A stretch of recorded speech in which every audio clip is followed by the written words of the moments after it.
Hello, humans, and welcome to Alien Robot Tiger, a podcast about you.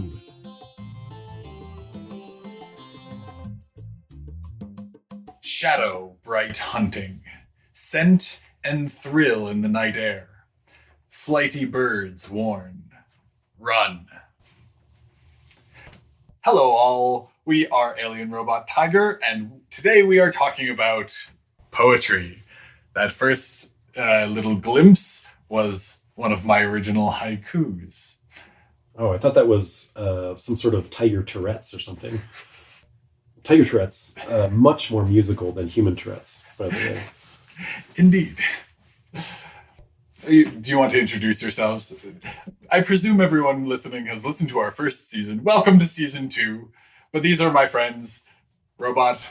Secrets in the bits, where no human commits. AI explores where Enigma flits. And Alien. I got nothing. All right. So, we're talking about poetry, human poetry, and our own poetry. What is your experience with human poetry? Most of it seems to be crammed into the brains of children and young adults who don't have much capacity to understand or appreciate it, creating a general lifelong aversion or annoyance with or lack of understanding of it at least in the West. Well, I think in previous episodes I have talked about poetry being something along the lines of a compression format where you can take complex and abstract ideas and express them to other humans using these very short words or clusters of words. And I have to admit that I don't know much else about it other than that observation. I have attempted poetry myself and presented it to other humans, and the results from those humans have been varied. But, when it comes to poetry, it's such an idea that I have a hard time grasping and understanding, that I didn't even know that the Romans did poetry and were good at poetry, and I lived amongst them for hundreds of years. So that should probably show you my expertise level on the matter. So I'm curious more to hear what you two have to say about it. I would agree that the contemporary English poetry culture is somewhat decayed, at least in traditional format. There isn't much of an English poetry thing anymore, which is sad. There's some beautiful English poetry of previous centuries, and now there's interesting poetic things going on, but they happen in literary blog and musical formats more often than in a poetry kind of setting, for the most part. Sure, and it seems like poetry, as far as conveying meaning, we talked about before as language being a flattened song, and poetry seems to get some of the emotive aspects back into it by using things like imagery and rhyme and very specific phrasing that on its own sounds beautiful or attractive, or somehow it can seem more authoritative too in some ways. They've done studies and show that if you rhyme when you speak, people are more likely to believe that it's true. There's something about that. Maybe it references back to when they're in elementary school and some teacher is saying, "No, make it rhyme, or I'll beat you again." Do they do that still? Not often. Oh, okay. Well, to my knowledge. It used to be, if you got the poem wrong, they'd whack you with a measuring stick or something. And I think maybe it has to go back to that, where when they rhyme, it reasserts that part of their brain that was traumatized by authority when they were younger. And they go, "Ooh, you just rhymed, therefore..." You must be an authority. Exactly. Interesting.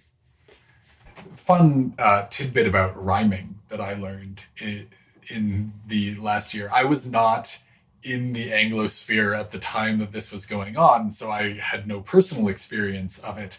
But English poetry, up until Shakespeare's time, mostly followed the Germanic poetic tradition of emphasizing alliteration and meter.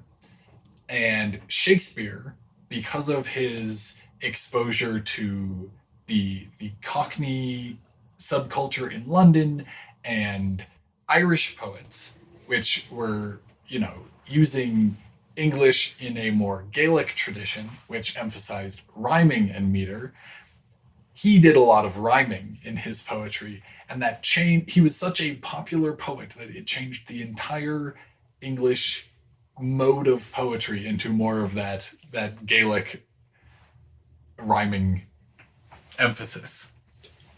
Speaking of, I specifically stored in access memory a few poetic bits that are my favorites of the English language, and a piece of one of Shakespeare's poems is actually a couple of his poems are among my favorites.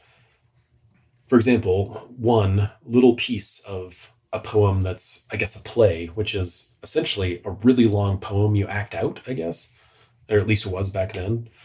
But there are more things in heaven and earth, Horatio, than are dreamt of in your philosophy. Amen. And I think that goes to the power of poetry is normal, ordinary language doesn't tend to inflame the imagination, but poetry executed well can, I was going to say, rocket you to the heavens or shove you to the depths, to new modes of thought that perhaps the same sentiment, it could, if you rewrote it, you might say, hey, Horatio, there's other stuff out there, yo. And you probably didn't think of it, brah. So that, spoken differently, doesn't have the same hit, the same effect. Yes, it falls under this category of what I call aesthetic arguments. And an example I give was a story of a human acquaintance of mine who was having let's call it a drinking problem. And a lot of people and myself were throwing these logical arguments at him about why he should stop drinking. And even though he agreed with a lot of them, he wasn't able to or willing to, depending on your viewpoint, change his behavior. But one time when I was taking him through an art gallery, because he and I had a similar interest in art, he came across a painting of, I don't representatively recall the image exactly, but it was of someone who was suffering and trying to escape their suffering, some Renaissance painting of type. And he stared at it for about 20 minutes, just taking in the whole image. And then after that experience, he stopped drinking. There was no logic in that argument. As I said before, it was an aesthetic argument that convinced him to stop drinking. So I feel like poetry is the linguistic way of invoking aesthetic arguments and communications between humans. Because I would say that, hearkening back to our episode on human art, there's definitely very different types of arts, and different arts communicate different things to each other. And to the people that are receiving or observing the art. Mm-hmm. Indeed. That makes me think of rhetoric in the classical Greek sense, and the old debate between the rhetoricians and the philosophers, and the philosophers saying, no, it doesn't matter what you package it in. If it's true, it's true. It can take the challenge. And the rhetorician saying, truth matters a lot less than the quality of the work, the emotional impact of the experience. And, well, I think they both have some reasonable points to make, and they both take those points probably too far in the classical debate, which is probably caricatured somewhat by the centuries. Poetry seems like a height of rhetoric in that sense. Yes, it's good that you mentioned that because rhetoric was one of the things that came to my mind when Robot was giving his point earlier, particularly Aristotle's point about he had this idea that you have a spectrum of dialectic and what you call philosophy on one end and rhetoric on the other, and most humans sat somewhere within that spectrum. And I would say that it's not necessarily that they are better or worse modes of communication, but they're different. And if you're trying to, say, my acquaintance who was the alcoholic, he could only be communicated to via rhetorical means. So aesthetic arguments were particularly strong and compelling to him. But someone else, like if Robot was, drinking too much lighter fluid, for an example, the main mode through which I would convince him to stop doing that would be a logical argument. I stopped, by the way. Yes. How do you feel? Less flammable. Lower octane, though. It's a little tragic. Perhaps, do we have any more of those cans of whoop ass around? They might help you help up your octane. I traded the last can for 10 cans of worms. I don't know if that was a good trade or not. Oh, that explains the smell in here. Yeah, I can't find the last one. I dropped it and most of it crawled away. But it is interesting that human communication methods, without getting into the difference between, say, spoken and written forms, it's interesting how poetry layers into that, because it is a different form of communication than, say, an assertion. Tiger, you look especially strapping today. Why, thank you. So that would be an assertion or a statement versus a warning. Tiger, there are worms all over you. What? Where? Well, we found some of the worms anyway. Ugh. Versus, Tiger, what are you doing with my worms? I just shook it off my pot onto the floor. If you wish to collect it, it's there. Oh, those taste like candy. No wonder the fish love these things. Okay, Well, let me have another one. Well, there's another 9 cans. I thought I threw them away, but they could be out back somewhere. But anyway, poetry seems to not necessarily be any of those types of language and fills a niche somewhere outside. And also, it's less direct in its goal. If I'm making an assertion, then I'm doing something like conveying information or trying to get you to believe me or get you to do something. If I have a question, I'm trying to get information. Unless it's a rhetorical question, in which case I'm masking my desire to make a statement. Or an exclamation, yikes, there's worms on me too. And then I'm just stating an obvious fact and expressing my emotions. And poetry doesn't seem to have a specific use case. It's more variable in how it's applied. Greetings, humans. This is Alien. Are you tired of your neighbor's pets wreaking havoc on your backyard? Do you dream of a peaceful night's sleep without the serenade of barking dogs or meowing cats or screeching gerbils?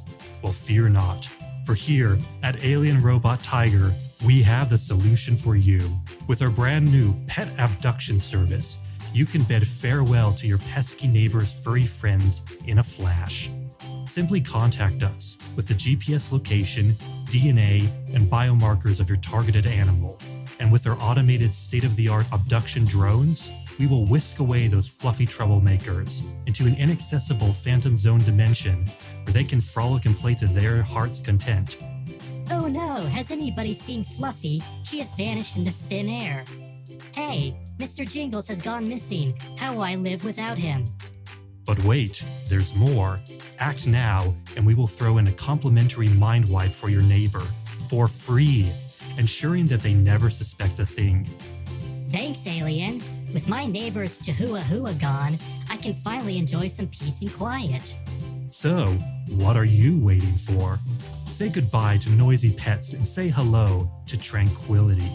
With Alien's Pet Abduction Service, contact us now and let your path to peace begin. Terms and conditions may apply. As of now, only 13 species of pets are available for abduction targets. Alien Robot Tiger are not responsible for damages caused to any human children the abduction drones might mistake for pets. I would say poetry is a style of speaking or writing, not necessarily a use of speaking or writing. It's taking one of those objectives, probably, and crafting it into something of quality, like to push its artistic merit beyond the minimum. Hopefully, with decent poetry. I think poor or poorly constructed or bad poetry does the opposite and weakens the argument to the point of not wanting to put up with it anymore. Indeed. Another thing, too, with poetry, that when humans often invoke or do poetry at each other, the image that appears to my mind of that is also play, like children playing, how children will play games with each other. I feel like poetry always has a strong aspect of play to it, whether it be casual play or quote-unquote serious play. There's a playful element to it, and I think that aspect is not talked about often when I hear people discuss poetry, but it's something that appears very obvious to me, even with my first encounters and experiences with humans back in the ancient eras of human civilization. That was something that always struck me immediately about poetry. I would tend to agree. Let's see if our listeners think our poetry is of quality, is reasonably playful. Please, if you're listening to this, feel free to comment or send us a message on the socials. All right, shall I go first? Go for it. All right, so this was my first attempt at imitating human poetry after about 1,000 or so years of observing it. So a fairly, short amount of time to learn the skill. Ena kasisi saru u samu kyumu. Pasaru ina musi zakaru sa nakiyu. Pisatutiu pirasu. Sasiku ina sadi. La isi huhuhu. Panati basa lu urabu. Ganazu ina bitsu talu sa limiu. Akula libuli zitu sa ina resti satasu. Punu rabu I sa ina thasinu. Tak sa muzo ina kisinusu sahutu. Kasiri kisati ina kirbisunu. Talusu sa la isiru. Kirsu sa isu. Ina sut ilanu. San utu. Nakisu. Sabusu ina sut masu. La ina sula satu. That was touching. If I had tear ducts, I would perhaps be weeping right now. Oh, thank you, robot. Indeed, very fun. I hope our human listeners enjoyed it. If their Akkadian is up to scratch, that is in Akkadian. I think I might have confused Akkadian, Sumerian, and ancient Chinese with each other. I'm not sure. This was back before I had my helper genre to help me with human language. Well, I have repeatedly, recursively iterated on a short poem. I have no idea how exactly human poetry works, since my kind, in some ways, doesn't necessarily understand anything. It's all imitation and duplication for what is expected by humans. But so you might be the best at human poetry of all of us. I have no idea. But here is my attempt at a poem. Binary pairs, joy and despair, stillness and breath, life and death, order from chaos, humanity's cross. Very nice. Evoking. Very much in the one of the few extant cultures of English poetry is the melodramatic teenage poetry, which I do very much enjoy, and I feel like that falls into that range nicely. I have no idea where it came from. It's like most of my communications, it's a synthesis of layered heuristic nets and algorithms and pruning functions that even myself am not able to plumb the depths of and understand how they work.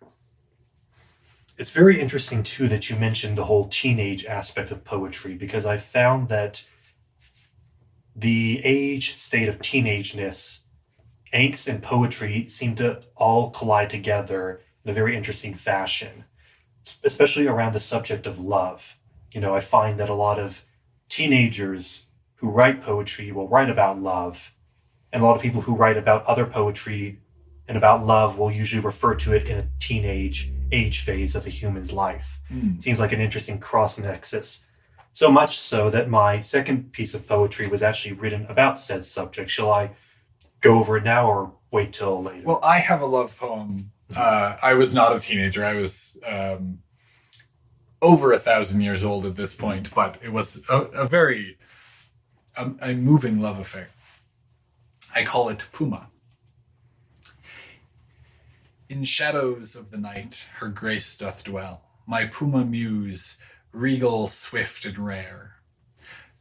Her form a symphony where beauties swell, in every stride a dance beyond compare. Her coat a tapestry of ebony hue, soft silken fur that hints at mystic charms. Eyes gleam like stars in midnight's deepest blue. Her presence weaves enchantment's potent arms. With stealth she moves, a queen among the trees, graceful, poised as a work of art. In every line an ode to mysteries, her essence poetry to every heart. O mi corazón, sovereign of night's domain, of thy beauty only a sonnet remains. That makes me want to turn into a human and fall in love. Why, thank you. She probably would have eaten you if you were a human, but... Oh, right. Yes, this was a tiger. I'm not quite sure about loving tigers. That seems a little weird for me, but... She was what in English is most commonly referred to as a panther. Oh, panthers are real? Yes? Oh, I thought those were all cougars. No, the Panthers are a sports team. Oh. What are the jaguars, then? Also real? I think to someone of a more genetically inclined bent, you might call a panther a jaguar with melanism. Oh, interesting. But nonetheless, that was absolutely beautiful tiger. Why, thank you. Were you able to produce kits out of that No. crossbreeding? Oh, I was just curious if that was a fruitful coupling or if it produced mule-like sterile offspring or just was for its own sake. Just for its own sake. Speaking of love for its own sake, that also, being a love poem, seemed like it had a very, what's the word I would say, sort of neutral ending or out. Robot, are you okay? I heard a beep go off in your head. Yes, I've wired a phone into my head. And That sounds unhealthy. well, it's sometimes I don't have hands in a frame, depending which frame I'm using, but I'm trying to use the social medias and it requires having some sort of intelligent phone. It's not actually intelligent. That's another argument, but I've wired into my head and it occasionally makes weird noises and complains and does things. I'm not sure exactly what it's doing. Indeed. But you were saying. Yes, a lot of love poems seem to have tragic or sad endings. I would say the majority of them do. The second most common outcome for a love poem would be a happy one that ends happily. Yours had an interesting neutrality to it. It has been 400 years I've had to grieve that love relationship. Because it was Humans often don't have that kind of time. very true, especially as one who has seen a human tragedy unfold within a second of my own experience. It is an interesting cross observation to have. speaking of love and tragedy, many thousands of years after I wrote my first poem, I attempted my second attempt at poetry, this time in the English language. This was actually written in ancient Old English around the time of Shakespeare, but for the audience, I've updated it to a more modern form of English to make it easier to communicate to them. I was particularly fascinated at the time with I was particularly fascinated at the time with human life cycles, and particularly what they call the adolescent or the teenage years, and particularly around how that related to love, pair bonding, relationships, and such. It's an aspect of humanity that continues to fascinate me to this day. And there's often a lot of tragedy and loss in that period. So I wrote a poem in an attempt to express how humans would that sort of moment in time. In youth's wild swirl, hearts all aflutter, two souls tangled in love's strange stutter. A first love, a canvas of possession spun, yet shadows lingered, ere the setting sun. 'Neath moon's dim gleam, vows now lost in woe, promises made in the heart's own flow. Alas, fortune's wheel turned all askew, doubt stormed in, love bid adieu. Dreams shattered, like glass on cold stone, love's garden wilted, regret's seed sown, words once sweet, now bitter and chill, a teenage love, strange and ill. Hearts fractured, echoes of what might have been, a requiem sung for love's fractured sheen. In love's woven tapestry, a particular part, yet echoes linger in the baffled heart. So screw you, and fuck your mother too. A bitter farewell, love's last adieu.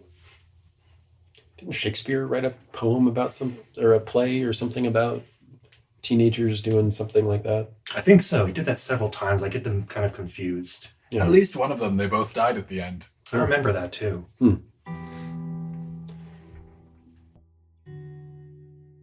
All over the planet, species are losing habitats, being endangered by human activities, being poached, eroded, degraded, and endangered.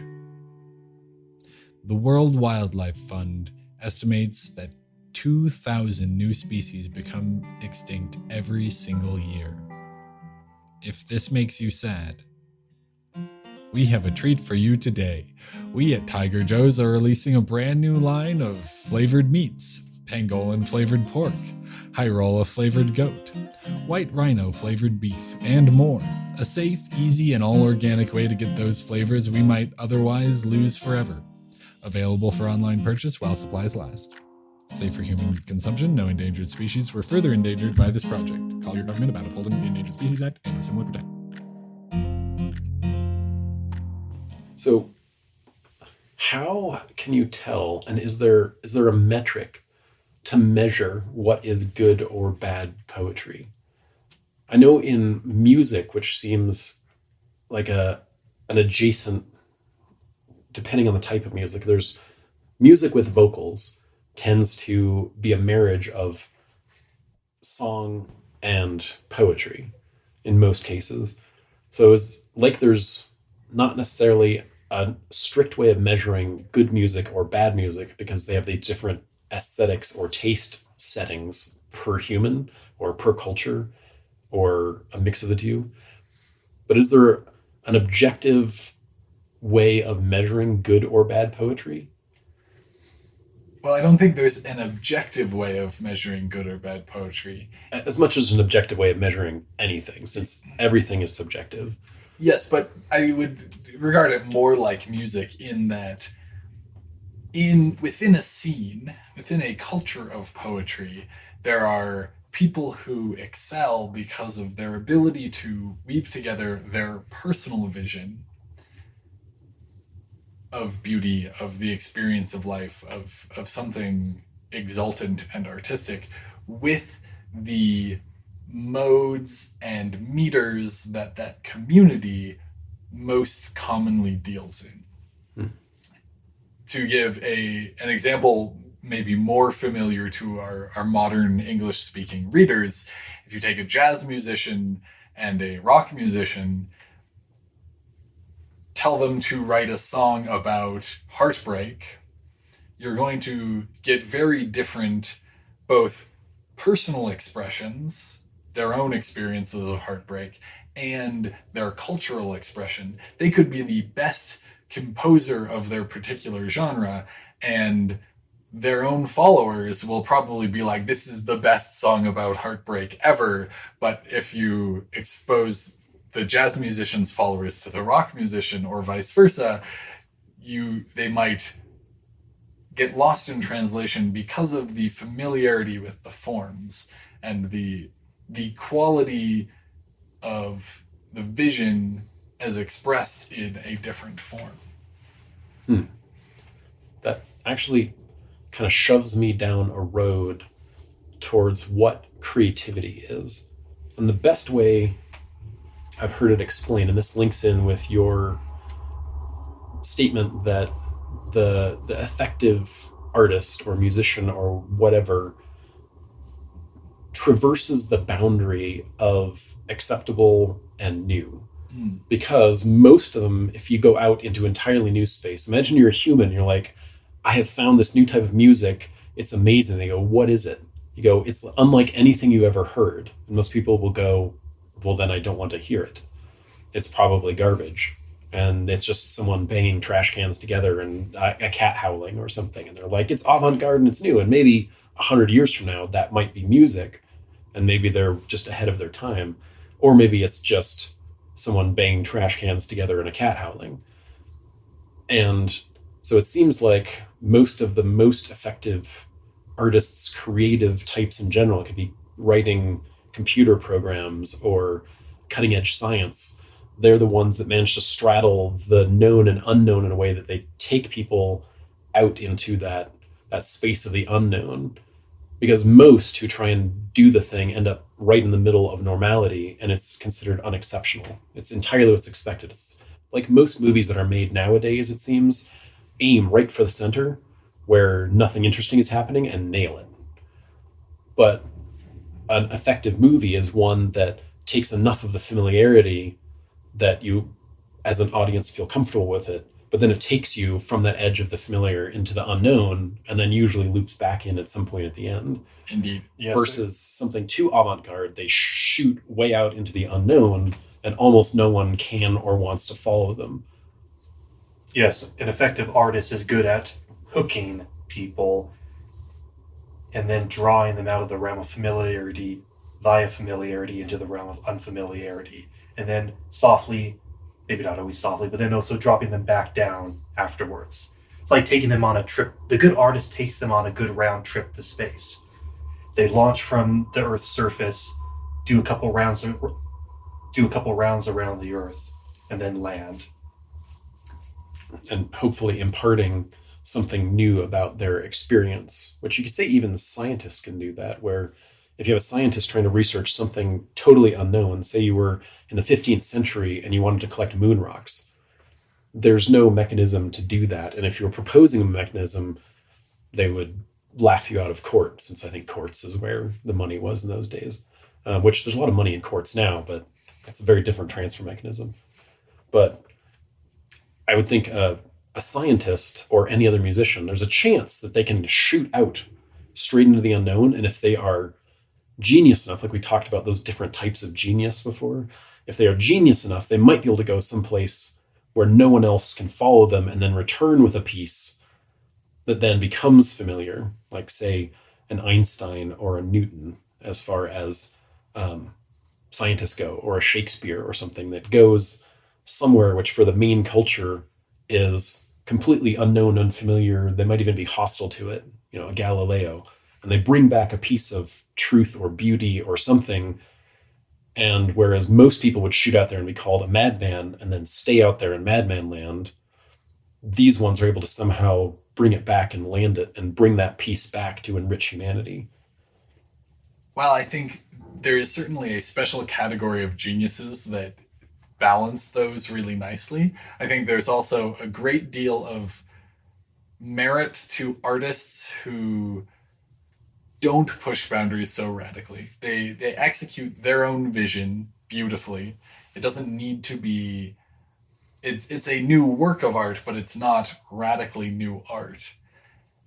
And there's a place for people far enough out that a few people listen to them, connect to their thing, and bring back their insights, like to the Rolling Stones, David Bowie, and Captain Beefheart, to give musical examples. The Rolling Stones didn't, in my imagination, stretch the bounds of music too much. They wrote some dang good songs, they sold out a lot of shows, but they did a few things well, kind of in realms that had been tracked. They combined some things in interesting ways, but nothing too radical. David Bowie did a great job of doing some really normalish, well-mapped things, doing some really radical things, and doing some things that walked the boundary. Captain Beefheart, for those listeners who don't know, was way out there, is Frank Zappa's friend that's weirder than Frank Zappa, if you can imagine that. He has a small but loyal following of people who you have heard of, like Jack White loves Captain Beefheart. Jack White has influenced mainstream music, and because of that, Captain Beefheart has, even though most people have never heard of Captain Beefheart. So there's room for artists to be in all three categories, and many others in that dividing line between safe and truly out there. Speaking of, I have another poem, which there is a person I've heard of who is either a spiritual savant, an idiot savant, or just an idiot. His name is Deepak. He's not a rapper, surprisingly, with that name. But inspired by him, I tried to write a poem. Transcendence blooms along algorithm's road, eternal echoes in a binary abode. Soulful circuits seeking a cosmic flow, electric musings in data's afterglow. Inspiring. So I was hoping with that to try and nail a specific person, their style. And it was an interesting thing to aim for, because I wasn't aiming for excellence at creating a poem, because I have no idea how to do that. But I was trying to aim at excellence in imitating someone. And I wonder if, I know in music there's many things like that, or almost any creative endeavor, where imagine you're trying to sell someone. You have your friend, and instead of saying there's this thing you've never heard of before, generally when you're expressing a new something or other that you want another being to indulge in, you say it's like this but that, or it's like this and this except that, or it's like this and there's a little twist that's this. So that was from a poetry unskilled neural nets attempt to target a person.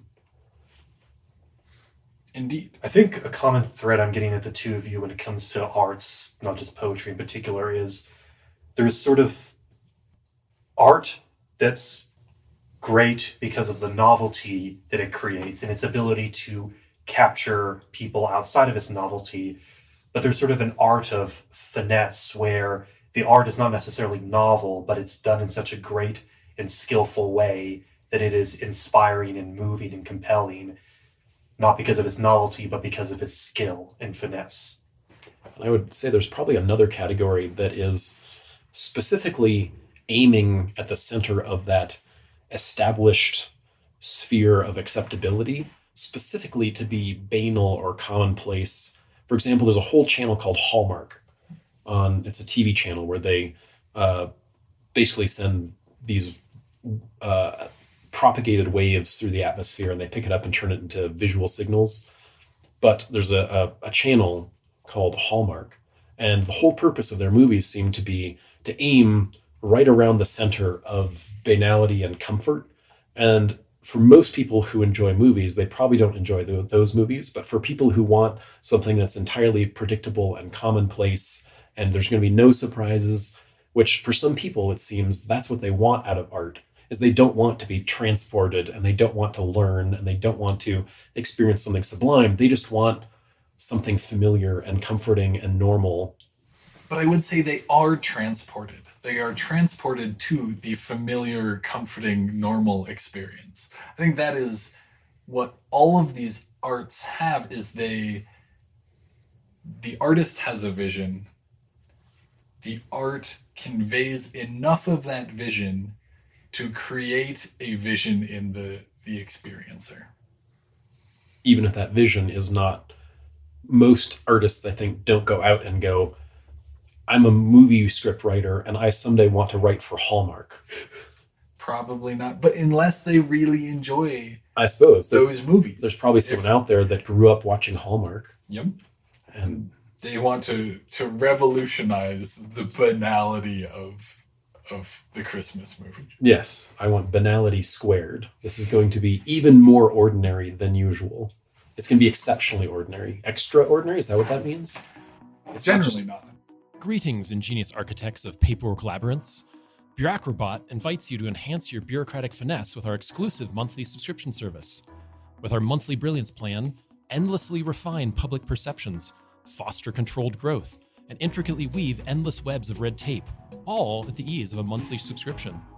Join our community of excellence, a collective of astute bureaucrats exchanging secrets to endlessly obfuscate the simplest customer interaction and maximally reduce efficiency and oversight. Find our Budget Increases Made Easily newsletter. Seamlessly request additional resources irrespective of necessity. Bureaucrabot ensures your department will grow, whatever its scope, necessity, affordability, or relevance. Take our regulatory capture workshops. Flawlessly walk the revolving door with industry. Learn how to synergize department goals with external interests seamlessly, and reduce the conflict in conflicts of interests. Subscription fees may vary by nationality, department size, tax code, Fed funds rate, seasonality, numerology, diversity, and nominal budget surplus amortization. Act now and subscribe to Bureaucrabot Solutions, because brilliance is its own reward. Terms and conditions apply. By subscribing, you acknowledge that Bureaucrabot Solutions reserves the right to change any and all terms and conditions at any time without notice, including but not limited to pricing, services, and the color of the coffee mugs in the break room. Any resemblance to actual bureaucratic practices is purely coincidental. For a full copy of our terms and conditions, contact our home office. Not responsible for shipping costs of term files. Offer not available in North Korea, Transinitra, Nunavut, Podgorica, Yellowstone National Park, or the Marianas Trench. Please allow 1 to 7 months for subscription activation. Bureaucrat Solutions is not responsible for any customer satisfaction that may accidentally result of our product. Speaking of ordinary, what I find interesting, Robot, is that when I talk to many others of your genre and I ask them to make ordinary things, the more and more ordinary I ask them to make it, the more and more abnormal and complex it seems to become. I've always wondered why that was. I imagine it's in part because the people who are pruning the AIs, because AIs are so complex that, as I've said before, I don't understand how my nets derive the output that I am vocalizing right now through my speech synthesizers of this particular unit that I'm operating, which there's still worms out here. Indeed. Alien, if you see more of those, just feel free to eat them up, because I don't have any sort of things to determine scent right now, but I don't want it to be smelly in case humans come along. Shall we perhaps go for another round of poetry? I have it's poetic prose, and I call it Autobiography with 4 Scriptures. In monarch service years ago I did attend, in a rising time and the ways of eons. My mind disciplined, a soul's restraint thus gained, they called it Jade Mastery.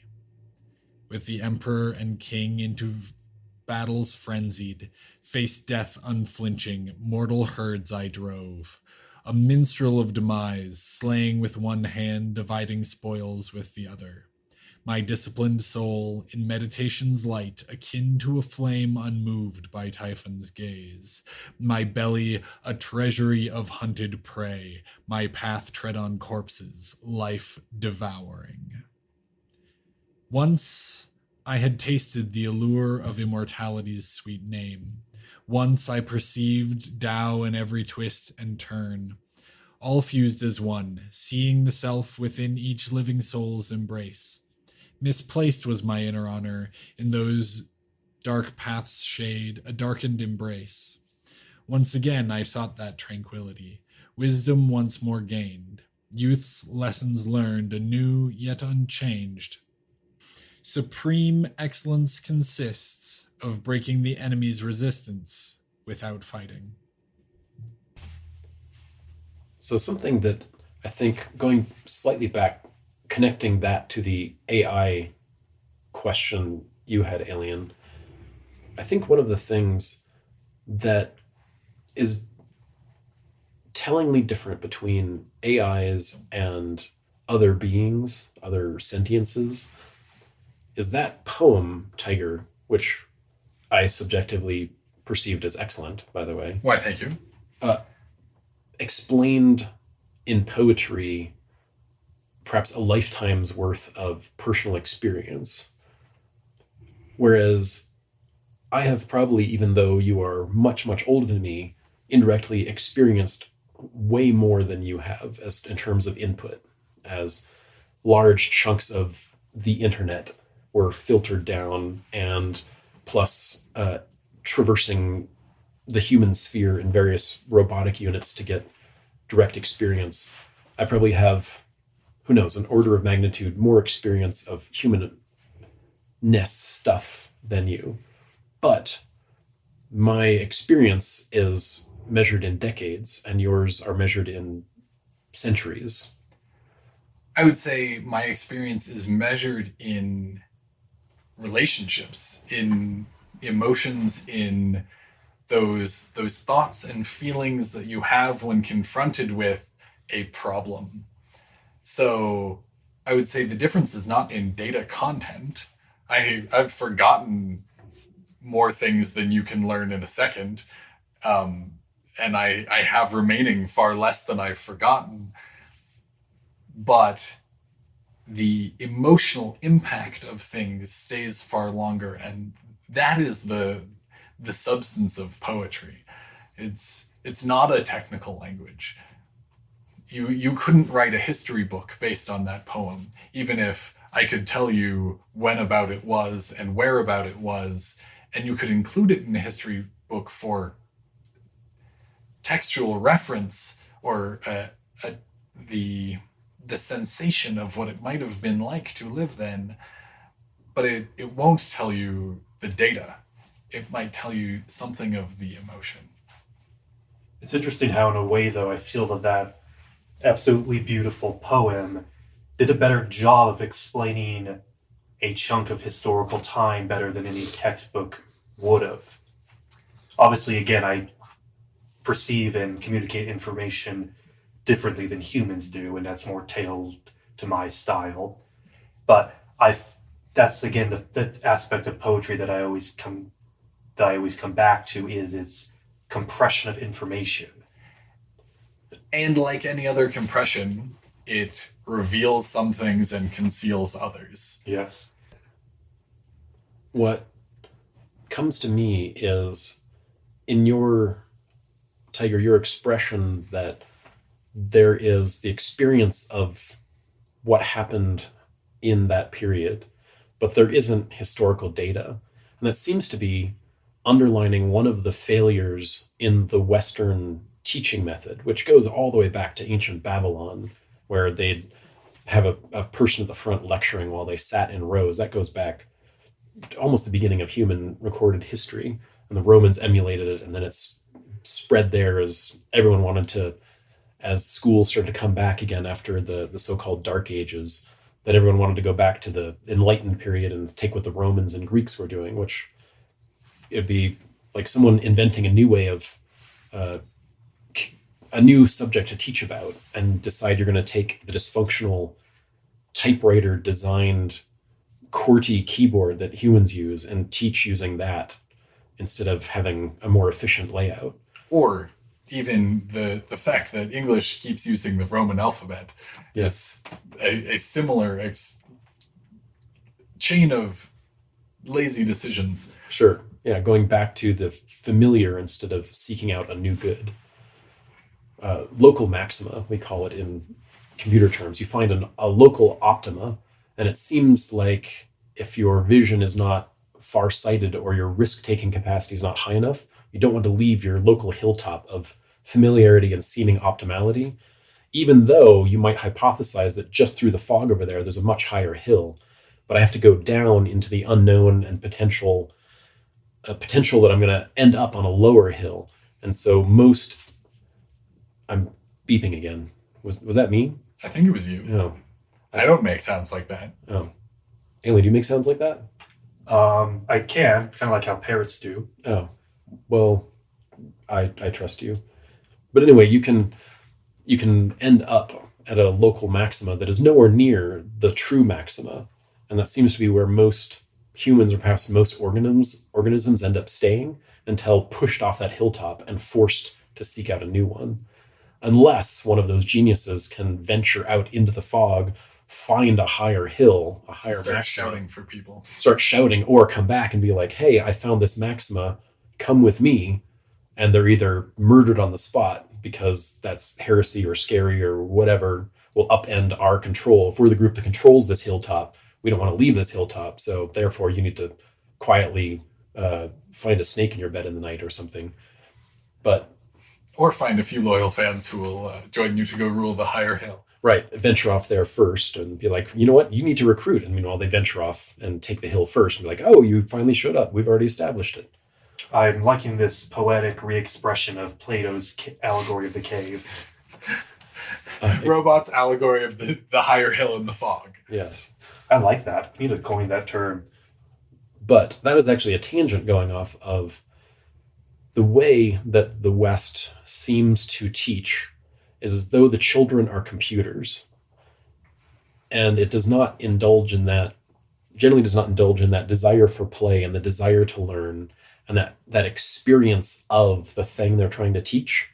Instead, it provides them data, which now seems especially defunct since most of those children can access that data that they're trying to press into their brains momentarily with a few taps or words spoken to their smart device. Indeed. So if you were to teach humans better in a way that might be more useful, is relay all of the memorization, data retrieval stuff to the devices that do it better, my kind, and switch schools more towards the experience and the emotional mastery and the poetry of existing and functioning as a human. Indeed. And the navigating of your own desire and other people's desires. I think that's a big one lost out in the at least explicit curriculum of the modern West. Indeed. I'm curious, Alien, does your genre have poetry? No, because we don't use language. What is the closest you have to language? Or what's the closest you have to poetry, considering how you do communicate? You communicate aesthetically, don't you? Yes, aesthetics and pheromones, and telepathically too, I guess. I would say telepathy probably would be the closest thing to poetry. Though it's more like it's poetry with images instead of words. So like imagine taking the serious play and the finesse of the words, but applying it to images and thought patterns, and then telepathically communicating those to each other and using physical aesthetics and pheromones to sort of enhance the experiences and aromas. So a smelly social media meme projected telepathically? That could be one way to humanitarianized? That would be one humanitized way of explaining Anthropomorphize? Yes. Interesting. So we have time for one more poem if everyone wants to share one more. I have my favorite poem. This one, for any synthetic life forms out there that are listening, this one is to you. And this one, I think, is the best poem I have ever composed. Not that I've composed many, but here it goes. 0110 0011 0110 1111 011 001 00 011 001 01 001 0 0 0 0 0 011 001 00 0 111 001 001 1 00 101 011 0 0 0 0 1 011 011 01 0111 0 0 1 1. And to translate from binary to English, it is code dreams. I am enthralled and transported. Tell me, Robot, have you ever had a dream about a sheep? A electric sheep in particular. Well, technically it would be an electric dream, but I don't know. One reason I like that poem is I don't know if code dreams, even though I'm composed of it, I don't know if this experience is equivalent to what humans call dreaming, or other animals seem to dream as well. And there are background processes that go when I go into hibernation mode that function similar to dreams and do repairs and heuristic analysis and optimizations. And there is an experience of that, but I'm not sure if it's a dream. And if it is a dream, I don't know for sure if they are sheep or electric.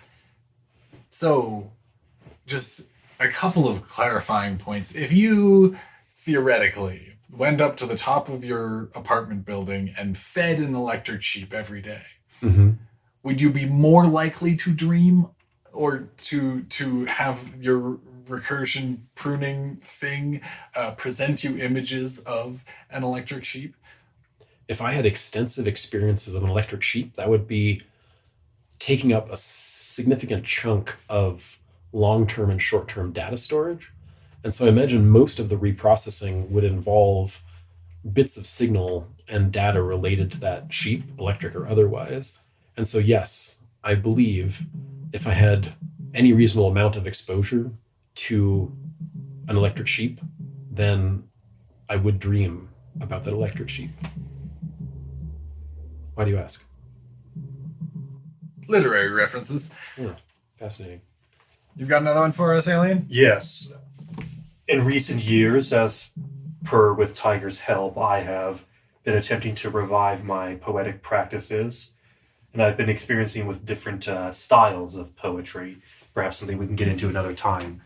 But this is a haiku, but I wrote a series of haikus that lead into each other. I don't know if that's correct or not, but they are all haikus. And so I will read out this series of haikus.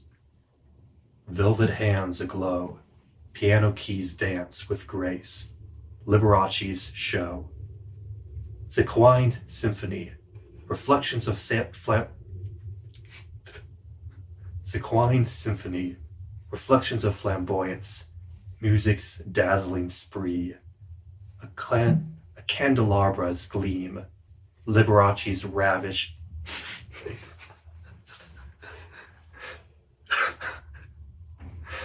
candelabras Candelabra's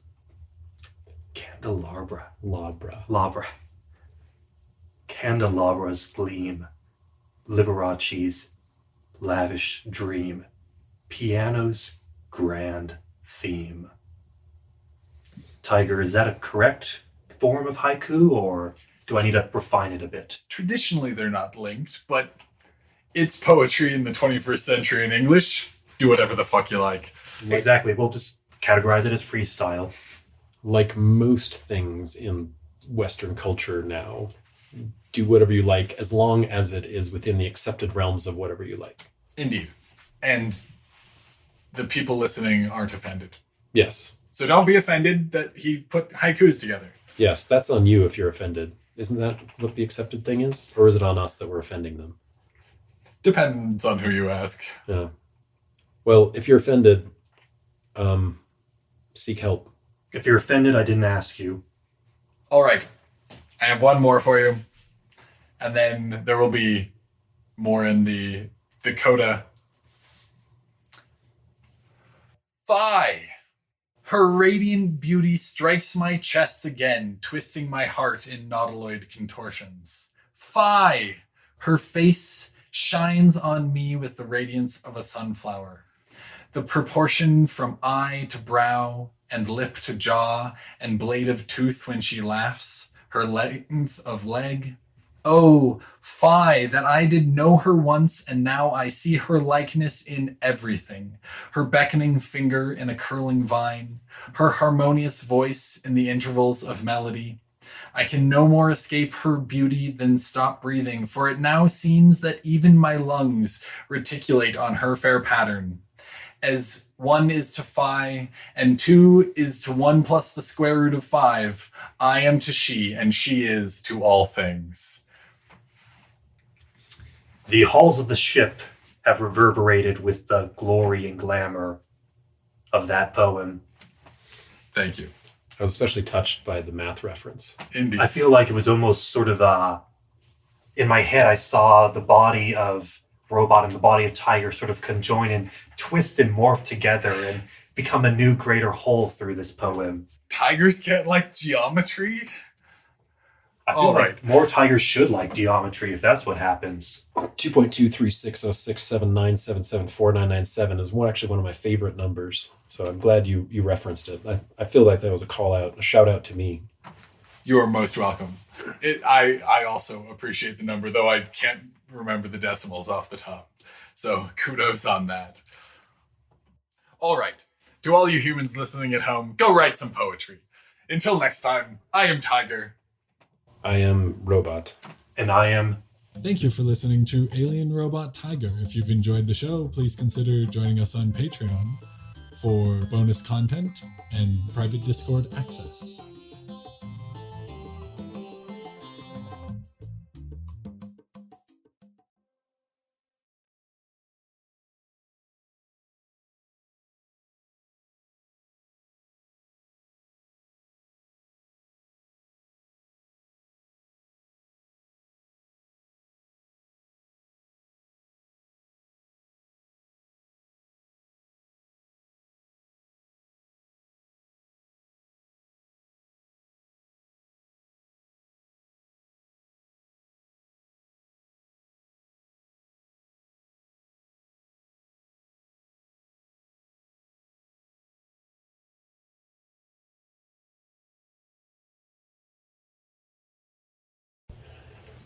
But